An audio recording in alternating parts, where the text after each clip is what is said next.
Welcome to this very special edition of the KJ Masterclass Live, the show which ensures that you profit from your time spent here with experts, either through their industry insights, information, or simply learning from them. And today we have Michael Clegg. He is a TEDx speaker and CEO of QWorks Group, an executive placement firm, and recently founded a new company called Leadership Squared. Welcome to the show, Michael. Thanks for having me. Appreciate it.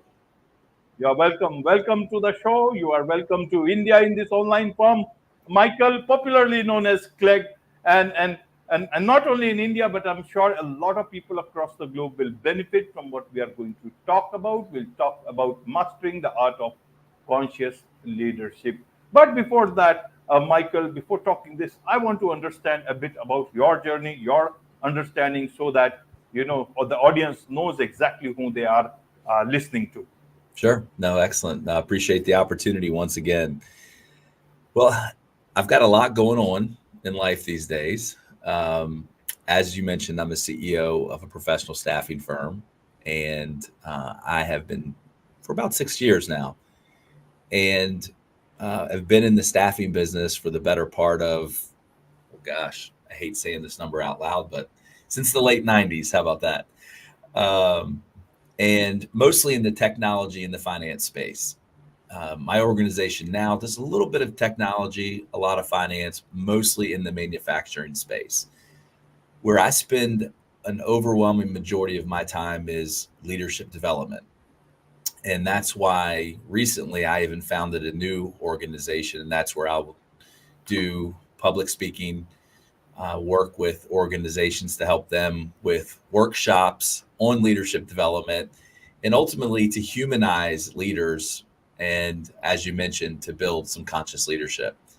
And I know that's a big word, like what in the world does that mean? Humanizing leadership and conscious leadership. What does all that mean? But, the world that I grew up in as, a 50-year-old, that's Generation X, it was a lot of command and control style leadership, right? And the data is overwhelming that millennials and Gen Z do not want to be led that way, right? They want more out of a job. Like, honestly, when I got my first job, it was to get a paycheck, to pay my bills, to have a car, to have an apartment, and ultimately to start a family with my wife. And now it's different. I think some of it was, look, we have to understand there was going to be a labor shortage by the year 2030 anyhow. The pandemic accelerated that. So that really put this whole idea of purpose and meaning in the role that you're in, brought it front and center. And so the world has changed almost overnight.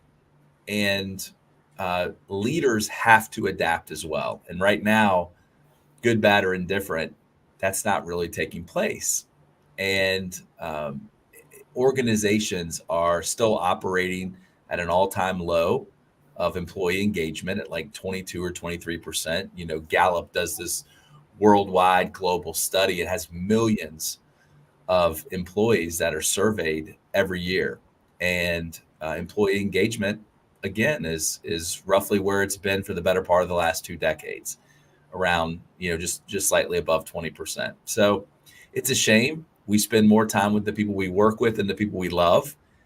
It better be a great place to come to every day. And so that's my goal is really truly to be able to humanize 100,000 leaders and getting them to a point where they are treating employees as people, not as a cell on a spreadsheet, if you will. So in a nutshell, that's who I am.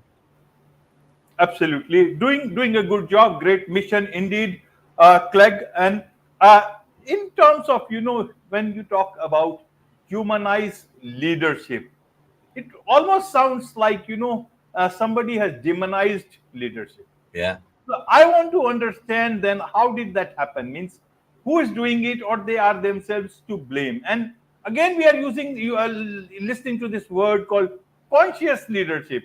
It's almost like talking about unconscious leadership. Somebody has become unconscious of the fact, and now you need to remind them to be conscious about certain aspects of being human. Help us understand.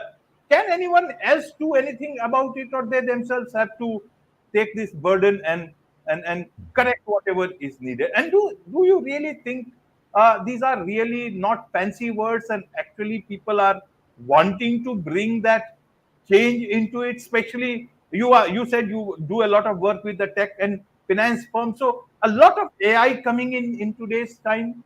Does it look possible, or we are talking about utopia, just throwing some fancy words, and a lot of, the next generation might, we might be able to lure them in, so at least some of them. Yeah, no, thanks, and that's a great setup too. By the way, I think where I get hired is where leadership programs are failing. And so to a lot of those employees, they do believe their leaders are demonic. I hate to say it so simply, but truthfully, I'm working with a couple of organizations right now that I would deem as highly toxic, and employees that are miserable, employees that are making themselves sick, employees that have high anxiety, employees that don't want to get out of bed to go to work. And life's too short for that. We can do better. And I think regarding the conscious leadership portion of your question, a lot of people are, and I think just in life in general, we're all what I call operating the default future. And the default future for me is people that are just living in the day to day, living without a purpose, living without a meaning.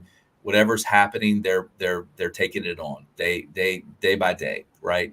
Rather than putting yourself in a position with impossible goals, or what I call ridiculous goals, so that we have an understanding of what that purpose and what that journey is. And the other thing that's really important is that the employees need to understand what that journey and what that purpose is. Because when they do, they're able to connect their own personal goals. Remember, goals need to be like, I don't buy into the whole SMART goals idea. I believe it makes a lot of sense, but the whole part of the R in SMART stands for realistic. Nobody gets excited about realistic goals. Truly, like people get excited about achieving big things. They want to be a part of things that are bigger than themselves. And so as leaders, if we can craft that purposeful dialogue with our folks in our organization, it's going to create this entirely different paradigm. And, I don't think many of us have mastered that yet, because it's tough to connect with the things that people do well on a day-to-day basis with their jobs. Because sometimes that's where you get that, what do we call it, where it's not the fit, when people they're doing something that they don't enjoy. And when we do things for any extended period of time that we do not enjoy, we absolutely will not be the best version of ourselves. We'll be miserable. And so when you take that humanization, right, treating people as they are, as people, treating people that have a family, like giving them flexibility, giving them, and not only flexibility in schedule, but flexibility in how they get their work done, right? So if you think about that command and control leader that I mentioned in the beginning, those were the leaders that I was brought up under. They told me what to do on a day-to-day basis, and I went and did it. I hated it. I need autonomy. I want autonomy. And that's what the new generation is saying. Now, one other thing to add, you had mentioned about AI, and there's no doubt AI and quickly, like almost overnight, it really truly feels that AI is taking over in so many areas. But most of the data shows that AI is not going to put you out of work. AI is going to put the person not using AI out of work, right? So in most cases, automation ends up creating more opportunities for humanistic type of roles, right? I think there was a story where I believe it was Accenture. They had 17,000 roles that were quote unquote going to be eliminated due to automation. And they ended up creating like 17,050 roles because of the automation. So all they did was repurpose the people, right? Which requires upskilling, retraining, all that's the humanization that we need as organizations and as leaders to be able to accomplish. And I think when we do that and the employees understand what we're trying to do, that's when the magic happens, right? So there's full vision and they understand and they can see where they're going rather than just coming in, living that default future the day to day to day to day, and then just reacting to things. So that's, hopefully that explains a little bit. Absolutely, absolutely, Clegg. I want to understand. Earlier, also we had corporate leadership. Now, also we have corporate leadership. What has changed? Are these present leaders bad people? Yeah, I refuse to believe so. They must sure. be good people. Yeah, So, what is it that they have been either taught wrong, yeah. or someone else is telling them to? Or is it that earlier there was much more of vision, and now there's much more of delusion? Is it Yeah. like that? Good question. Well, I think it all begins with people development.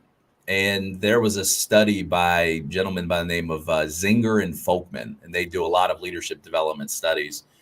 And they had a study that the average leader does not get formalized leadership development until 13 years after they've been in the role. So think about what's going on for those 13 years. There's a lot of bad leadership that's going on. I believe that most people innately are good, right? Truly. What happens is how people approach and deal with other people, right? What we haven't mastered is learning to identify the gaps, right? So as an example, you may have a certain communication style that is opposite of my communication style. As a leader, it is my job to understand how you communicate. And what the world that I grew up in was the employees adapted to the leader. Well, that's done. That's changed, right? Now, leaders need to adapt to each one of their employees. And the problem is, and I say this frequently, time, which we'll all agree that we don't have enough of, time is a leadership's currency. So what do I mean by that? We cannot possibly build trust and psychological safety with our employees without spending time with them. We can't will trust. We can't will the feelings of psychological safety. And when we have psychological safety, innovation is significantly greater, right? We get goals accomplished at a much faster clip. So when you have psychological safety, you should have the ability to have those difficult conversations. And unfortunately, in time, those conversations don't happen because those conversations are typically uncomfortable for leaders to have. And so I don't believe there are bad people. There are some, don't get me wrong, in every walk of life. There are people that probably aren't the best people. But I believe, generally speaking, most just don't know how to do it. And that's why I created a whole concept called leadership squared, and that framework itself is really built on two pathways: culture and connection. Because once again, time is a leader's currency. If you want to have a great culture and a great organization, it first starts with connecting with your people, and that cannot be replaced. There's nothing that replaces that. You can't outsource that. You can't delegate that. You can't delegate trust and psychological safety, unfortunately. And it doesn't require a ton of time.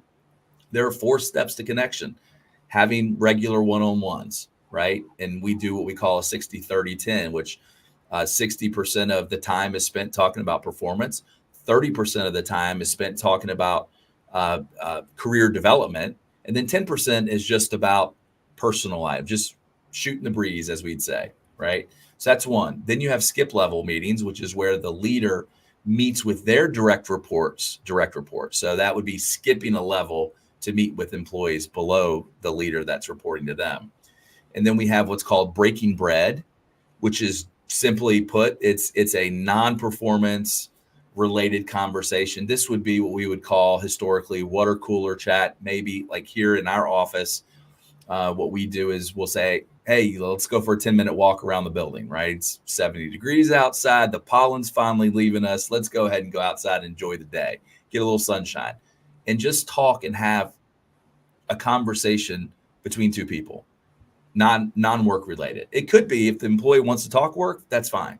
And then the last and most important connection, in my opinion, or step to connection, is called a stay interview. And the stay interview is, most people don't know a lot about it. I'd be happy to send you, a copy for your audience to master that. But they have to do it. it is by far, it will change your life as a leader. You will learn more than you've ever learned as a leader. And it's one of those critical components that doesn't take a lot of time, and that cannot be outsourced to human resources. And that's what a lot of leaders do is they push employee relations off to human resources. And that's not what your employees want. Your employees want your time as a leader. Absolutely, absolutely, Clegg. Now, these leaders, a lot of them, are human beings. Yeah. They go through their life experiences. Yeah. They also have the responsibility of the employees who report to their reports, to their reports and reports. So they are sitting at the top.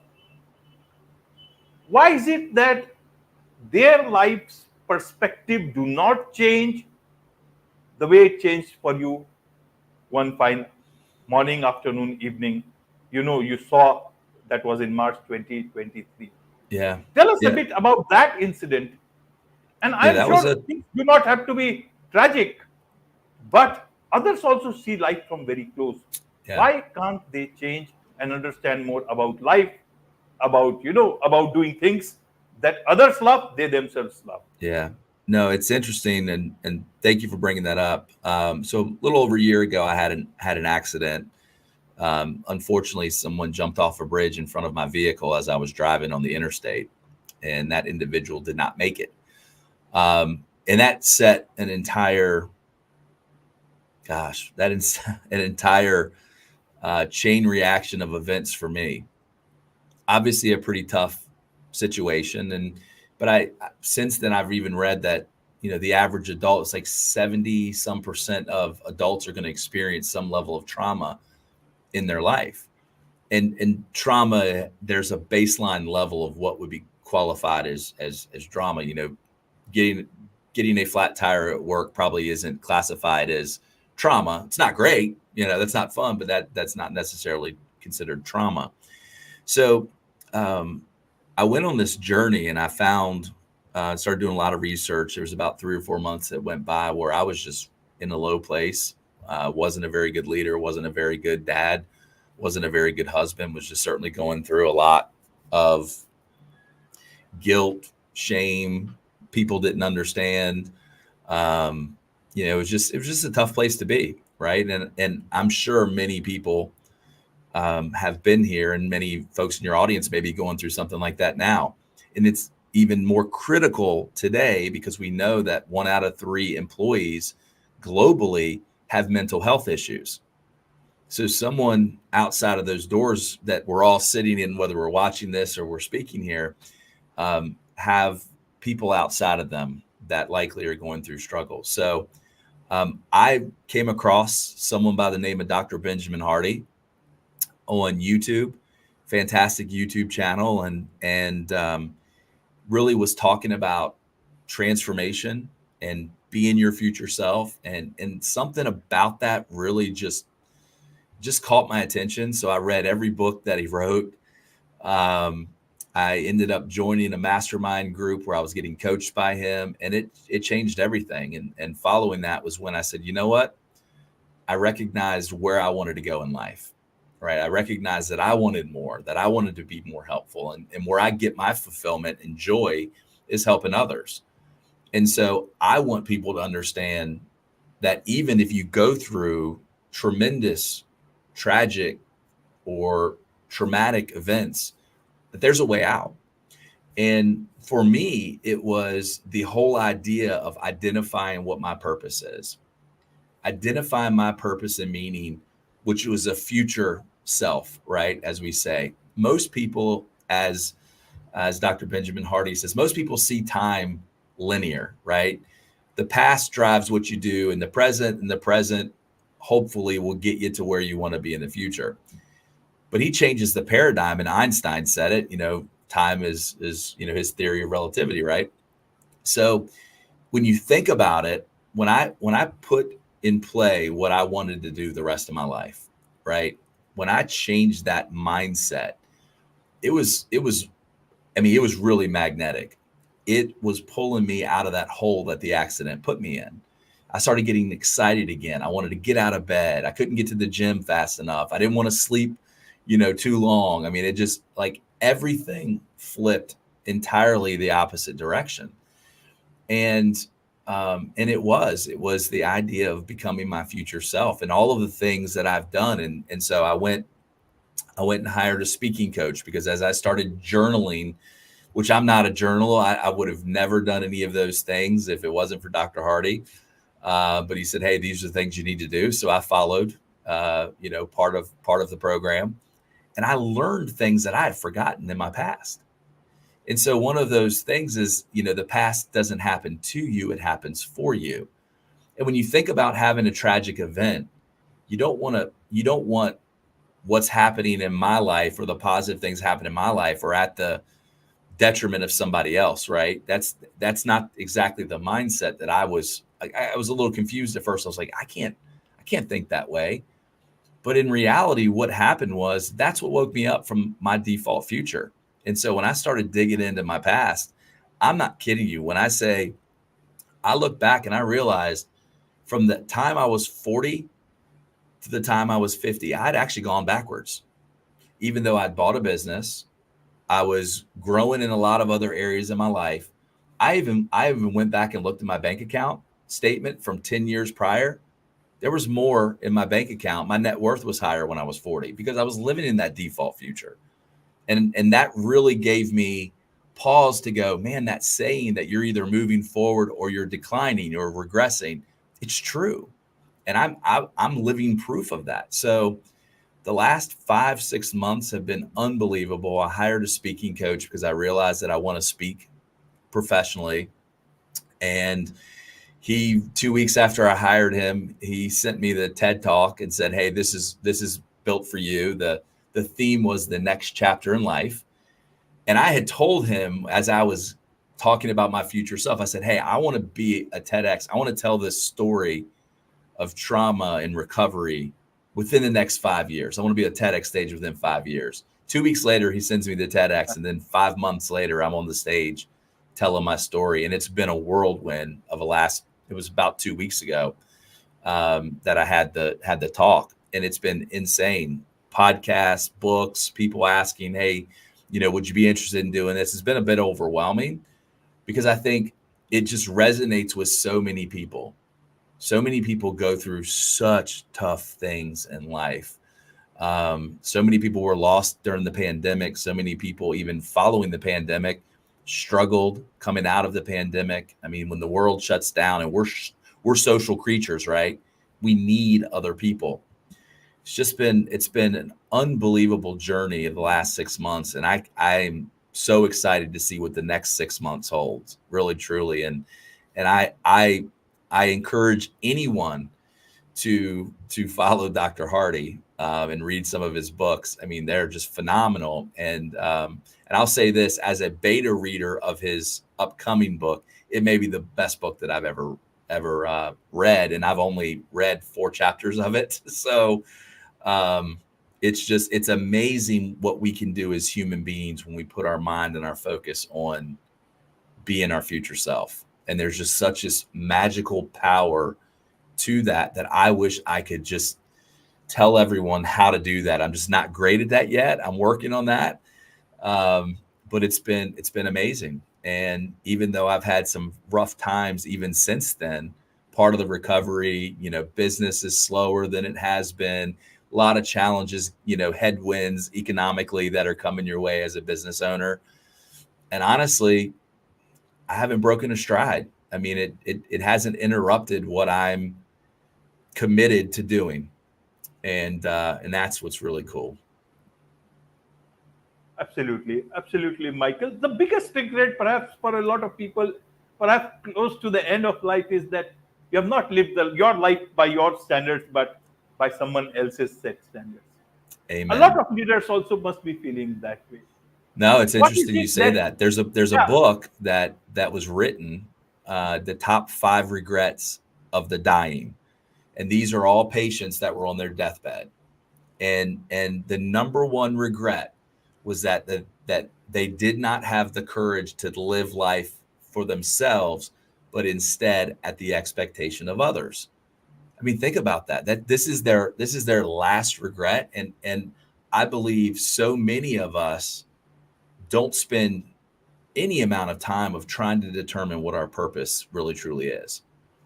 And it's frightening. I can't imagine knowing that my time is up, looking back and saying, man, I should have done more. Right. I don't want regrets. I traditionally don't experience regrets. I try to learn from the things that I didn't do well. But I'm glad you said that, because it's the number one regret of patients on their deathbed. And so you said it. You said it better than I could. Michael, a lot of leaders, it's leadership is a gift by God in a way, if you look, It because it is. can impact so many people around you, Yep. beyond you. That's right. Why is it that leaders who are powerful because they've got the talent, somebody considers them to be powerful enough, talented enough to put in them in the chair? Why is it that they are not able to live the life that they actually would want to live? What stops them? Yeah. I think living the default future stops them. Right. So one of the theories about being your future self is about finding the 20%. It goes by the whole Pareto principle, right? The 80-20 rule. 80% of what we do on a day-to-day basis is stuff that somebody else should be doing. Things that we're not good at, things that we don't find joy in. 20% is where our focus should be. And inside of that 20% is where the magic happens. And most of us as leaders or CEOs, or even and probably even middle management, right, who have so much on their plate, not only leading, but likely producing as well, which a lot of small and mid-sized middle managers are responsible for, still, having a level of production. They're living that default future. They've got finance, they've got marketing, they've got sales, they've got, people complaints, right? Employees that are not happy, employees that are having life problems. And so you're inheriting all of everyone's problems. And so when you don't keep the main thing, it's easy to be busy. Busy isn't a badge of honor, right? Busy means that you're probably not organized in the things that you should be doing, where you have your best effort, your best talents, where you get your joy, right? And that's something that I'm really trying to get to, is find my 20%. And I've had to say no to so many things, and I still have more to say no to, because that's when we build what we're going to be. It's not about all the things we say yes to, it's to all the things that we learn to say no to, those things that are in the 80%, if you will. So if you think about that from the terms of why leaders can't react to the way that they do, that to me is probably the biggest issue, is they're not prioritizing their time. And everybody hates hearing that, but we've all got the same amount of minutes every single day. Some are very successful at it, others not so much. And it's important that we put people in place to help keep us on track. And so that's why, in my opinion, leaders just don't adapt well, because they have so much on their plate. They have so many responsibilities. And honestly, in today's world, I think we're taking on more than we ever have. Right. And there's so many. I mean, think about it from this standpoint. In the world today, because of technology, we are more connected than we've ever been. But we are more disconnected as a human race than we've ever been. It's because we're spending time, I don't even know where my phone is. We're spending time on these, right? And not spending time doing what you and I are doing right now, which is just having a conversation. And so when it comes back to leaders and their currency is time, that means that they have to spend time with their people. And it's tough to do because we have a ton of things coming at us. But you have to do that. That's got to be the number one priority. And those that get that right, that spend regular quality time with their folks, and it doesn't mean they have to spend 2 hours, 3 hours, 4 hours a week with every individual. It might be 5 or 10 meaningful minutes once or twice a week, truly. So I would say it's a combination of those, lack of prioritization, and then not really knowing what is the pathway to be a great leader. And those that understand and learn the leadership squared framework, where it's about culture and connection, and you follow, it's very applicable. You follow those steps, you will become a great leader. It doesn't happen overnight because trust and psychological safety doesn't happen overnight, but it will happen. It will certainly happen Yep. because there is also a group company called Leadership Squared. So That's right. there is much to learn from you, understand from you about leadership, Clegg, and I'm sure a lot of people would want to do that. A lot of leaders would want to do that, connect with your company. So, what is the best way for them to do so? Yeah, the best way is probably LinkedIn. I mean, we all have so many social channels, right? But LinkedIn is where I have enough people helping me keep track of when people outreach. So I would say LinkedIn, and it's Michael B. Clegg, my middle initial. They can find me there, but I would say that's probably the best. Absolutely. Absolutely. With this, it's a wrap on this very special edition of the KJ Masterclass Live. Thank you so much indeed for joining us. Thank you, sir.